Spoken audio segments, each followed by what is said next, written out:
क्या आपको मालूम है कि किसी भी पुरुष को पूजा पाठ करने के लिए उसकी पत्नी का साथ होना बहुत ही ज़रूरी है।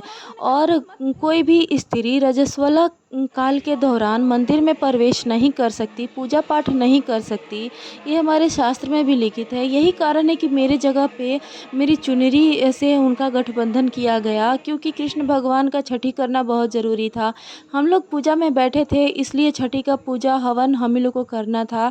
और मैं पूजा में बैठने का अभी फ़िलहाल अधिकार नहीं था हमको, इसलिए मेरी चुनरी के साथ उनका गठबंधन किया गया, क्योंकि हमारे शास्त्र में भी यही दिया गया है कि हवन करने के लिए, पूजा पाठ करने के लिए उसके साथ उसकी पत्नी का होना बहुत ही ज़रूरी है।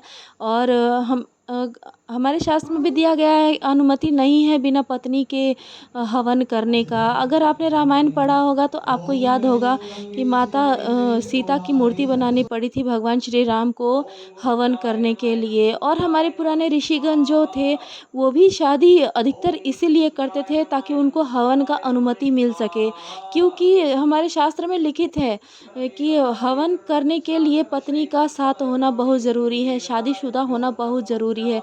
और पुराने ज़माने में शादी करने का भी यही एक कारण था कि वो हवन करने का उसको अधिकार मिल सके।